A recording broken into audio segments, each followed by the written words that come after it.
Fala galerinha, beleza? Vamos lá bater um papo aqui agora sobre a lei de Coulomb, beleza? Forças coulombianas. O que pega? A força coulombiana, ela é a força elétrica. A gente já viu lá nas propriedades das cargas elétricas que elas podem interagir atrativa ou repulsivamente, dependendo da combinação das cargas. Cargas de mesmo sinal se repelem e as opostas se atraem, beleza? O Coulomb, Charles Augustin de Coulomb, o que ele fez? Ele foi tentar descobrir um jeito de calcular o valor dessas forças.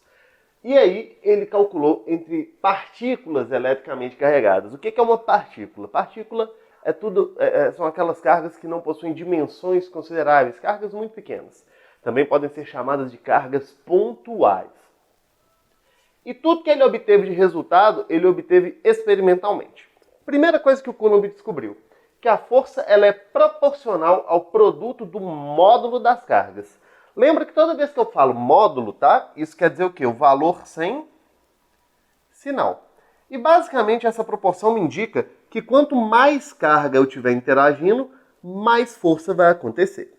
Tranquilo?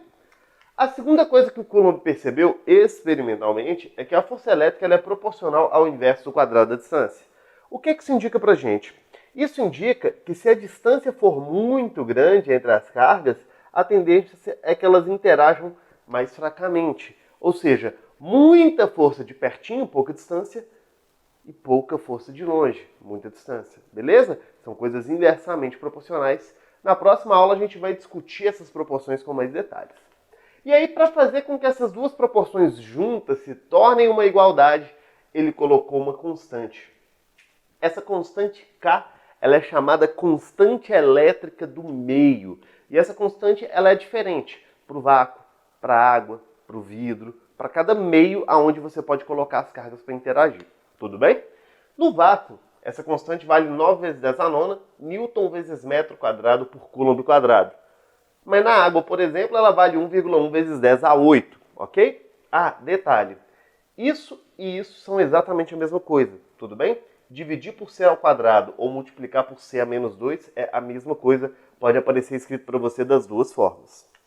Então, a hora que eu faço essa montagem, eu descubro o seguinte, que a força elétrica ela é K, Qzão, Qzinho, pela distância ao quadrado, lembrando que aqui são só os módulos das cargas sem os sinais. Tanto que em alguns livros você vai até encontrar essa expressão assim, ó, com o símbolo de módulo aqui ao redor da carga. Também está certinho, beleza? Então vamos ver como é que a gente usa isso daqui para poder fazer uma continha e aí eu vou te dar uma aplicação super legal. Imagine duas cargas, 2 microcoulombs menos 4 microcoulombs no vácuo, beleza? Lembra que o micro ele equivale a 10 a menos 6. E essas cargas estão separadas por 2 metros. Qual é o valor da força de interação entre elas? Primeira coisa, é uma força atrativa ou repulsiva? Positivo com negativo, essas cargas se atraem. Então a força a gente representa aqui, ó, na linha reta que une o centro das cargas, tudo bem? Uma atração. Essa força vale F, essa força vale menos F, o que indica que elas têm sentidos opostos. Na hora de fazer a conta, então, eu vou pegar que a força elétrica é K, 9 vezes 10 a nona, vezes o módulo de uma das cargas, 2 vezes 10 a menos 6, 10 menos 6 é o micro, vezes o módulo da outra carga, 4 vezes 10 a menos 6, dividido pela distância ao quadrado, que é 2 ao quadrado. Aí, na hora de fazer a conta, primeiro você multiplica os algarismos, depois você multiplica as potências. Tudo bem? Então fica 9 vezes 2, 18. 4, corta, com 2 ao quadrado. Beleza? 10 a nona com 10 a menos 6 é 10 a 3, com 10 a menos 6, 10 a menos 3. Então a força vale 18 vezes 10 a menos 3 newtons, que é a unidade de força no sistema internacional. Então, se precisar fazer o cálculo da força, a gente consegue pela lei de Coulomb. Não tem segredo, é tranquilo. Belezinha? E aí, ficou alguma dúvida? Se ficou, manda pra gente aí nos comentários, que a gente vai respondendo tudo e vai poder tirar. E aí, uma aplicação legal que eu falei para vocês. Veja só. A constante elétrica do vácuo tem esse valor aqui, tá? 9 vezes 10 a nona. E a constante elétrica do ar, ela é praticamente igual a essa também. Tanto que na maioria dos exercícios vai falar para considerar. Perceba que do vácuo para a água, a constante elétrica ela cai consideravelmente. Ela cai aqui aproximadamente 90 vezes. Tudo bem? Então, a constante ela é 90 vezes menor na água do que no vácuo. Isso quer dizer que se você tiver cargas interagindo no vácuo e levá-las à água, sendo que a constante cai aproximadamente 90 vezes, a força elétrica cai aproximadamente 90 vezes também. Tudo bem? E onde que tem isso no nosso dia a dia? Aqui, ó. Quando você pega NaCl, cloreto de sódio, e joga ele na água, ele dissocia em Na+, e Cl-. Por que isso acontece? Tudo bem? A gente sabe que o cloreto de sódio ele é um composto iônico. O que é um composto iônico? Você tem um íon de Na+, e um Cl- presos por uma força de atração eletrostática, uma força coulombiana. E aí você pega e joga na água. Ó, a força, ó, despenca 90 vezes. Essa força de atração que mantinha os átomos coesos, ela diminui muito. E no que ela diminui muito, você tem a dissociação. Então é o fato de a força elétrica ser menos intensa dentro da água que faz com que, ao jogar NaCl lá dentro, você tenha essa dissociação. Doideira, né? Vamos bater um papo aqui sobre as proporções na lei de Coulomb, né? Em vários probleminhas acaba sendo interessante a gente dominar todas as proporções que vêm dessa expressãozinha matemática da lei de Coulomb. Então vamos entender como é que isso funciona. Olha só. Vamos lá. Imagina uma situação inicialmente em que eu tenho uma carga Qzão e uma carga Qzinho, positiva e negativa, separadas por uma distância x e elas interagem. Essa interação vai ser atrativa ou repulsiva? Os opostos se atraem, né? Então eu vou falar que essa força vale F1.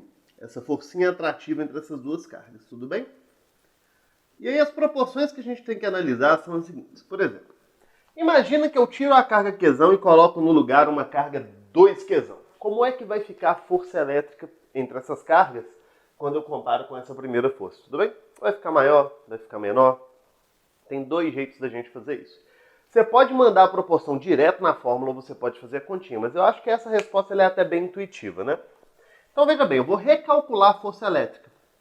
A segunda força ela é K, mesma constante, vezes 2Qzão vezes Qzinho. Só essa carga que mudou, essa não mudou. Dividido pela mesma distância ao quadrado. Então, ó, como a ordem dos produtos não altera o resultado, né? A ordem dos fatores não altera o produto, desculpa. Eu posso jogar esse 2 para fora e ficar Kqzão Qzinho por d ao quadrado. O que é Kqzão Qzinho por d ao quadrado? É a primeira força. Então a força 2 é o dobro da primeira. Mas eu acho que era até bem fácil de fazer, tudo bem? Se você quiser olhar a proporção, é só você fazer o seguinte, ó. O K não mudou, a distância não mudou, o Qzinho não mudou, essa carga dobrou. Se essa carga dobra, sendo a força proporcional a ela, a força também fica 2 vezes maior. Tranquilo? Repara só que eu escrevi d vezes d aqui, ao invés de d ao quadrado, mas é a mesma coisa, beleza? Então vamos à próxima proporção.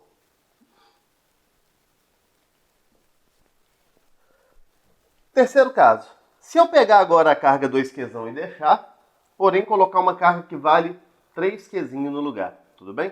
Ah, um detalhe. Na hora de representar a força aqui, ó, já que ela é uma força que vale o dobro, vale a pena fazermos um vetor o quê? 2 vezes maior, ok? Terceiro caso. Dobrei uma carga e tripliquei a outra.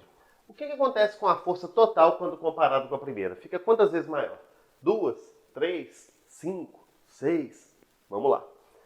Se eu calcular a força, K vezes 2Qzão vezes 3Qzinho. Agora eu mudei as duas cargas. Dividido pela mesma distância ao quadrado. Tudo bem? Como é que vai ficar isso daqui?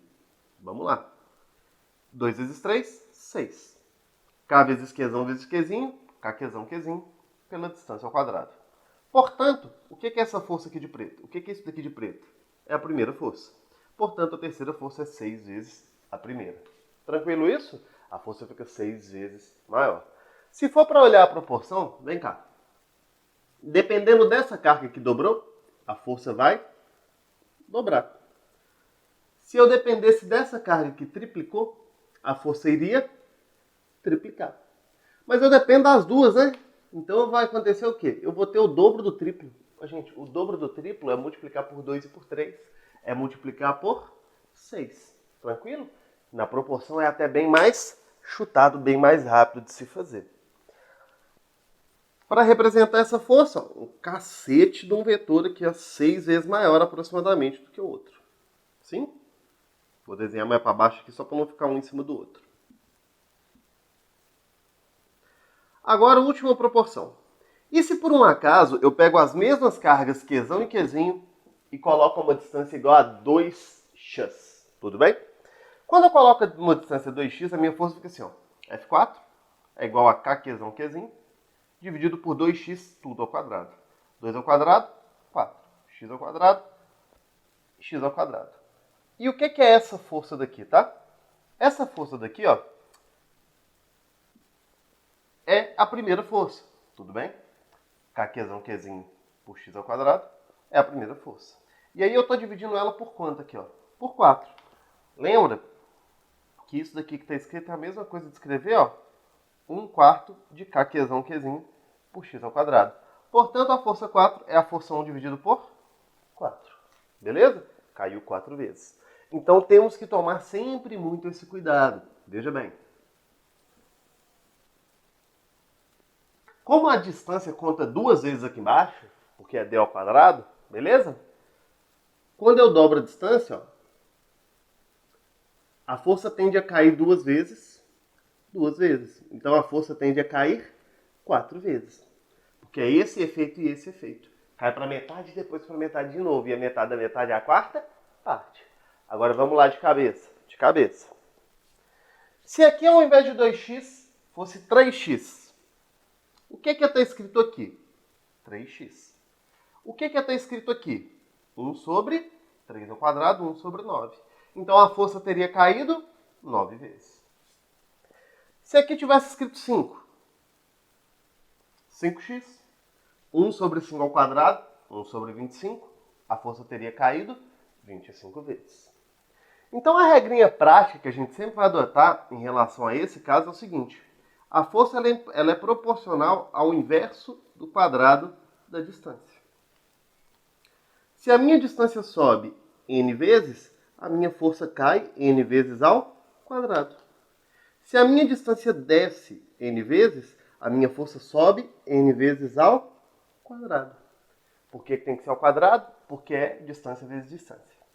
Belezinha, é isso, galerinha? Vamos trocar uma ideia aqui sobre mais um pouquinho de proporção nas leis de Coulomb e também desenhar o gráfico que representa como é que a força de Coulomb se comporta à medida que a distância entre as cargas ela vai mudando. Então, o que a gente sabe, tá? A gente sabe que a lei de Coulomb ela é dada por essa expressão. K, que é a constante eletrostática, o produto das cargas, dividido pela distância que as separa ao quadrado. Vamos considerar que isso daqui tudo no nosso problema, no nosso exemplo, é uma constante. Ou seja, as cargas vão estar sempre no mesmo meio e, além disso, elas não vão mudar de valor. Eu só vou pegar elas que estavam numa certa distância e colocar numa outra maior maior ainda. Então vamos lá. Quando você tem as cargas separadas por uma distância x, a força entre elas vale F. Estou definindo isso daqui. Aí eu vim cá no gráfico e marquei, ó, distância, força, distância x, força F cá em cima. Beleza? Quando eu pegar a distância e dobrar, lembra, dobrou a distância, a força cai 2 vezes ao quadrado. Então a força cai 4 vezes. Ela era F, vai de F para 4. Peguei o meu gráfico, dividi na metade de novo, essa é a quarta parte do total. Então, para o dobro de distância, a força fica aqui. Tripliquei a distância, a força cai 3 vezes mais distância, a força cai 3 vezes ao quadrado, ela cai 9 vezes. Peguei todo o meu espaço inicial aqui de força, ó, dividi por 9. Então, para 3x de distância, F sobre 9 de força. A gente poderia continuar assim, né?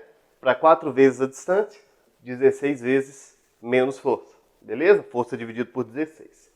De forma que a gente fala que quando a distância ela tende para o infinito, a força ela tende para zero. Então, quando a distância fica muito grande, a força ela fica muito pequena, mas fique esperto, a força elétrica ela nunca zera, tá? Ela só vai ficar irrelevante, digamos assim, desprezível.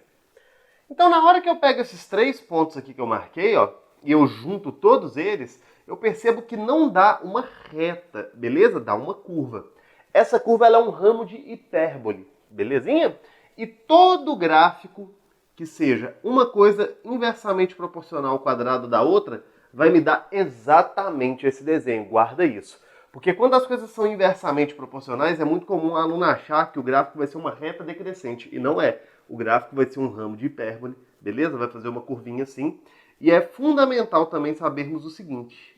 Esse gráfico ele nunca toca o eixo horizontal. Sim? Por quê? Porque tocar o eixo horizontal iria dizer que a força chegou num valor zero, o que não acontece. Então a gente fala que há um comportamento assintótico. Ou seja, essa curva ela vai chegando muito perto do eixo horizontal, mas ela nunca efetivamente pega nele, tudo bem? É uma assíntota. Então é isso, galerinha. Valeu, falou!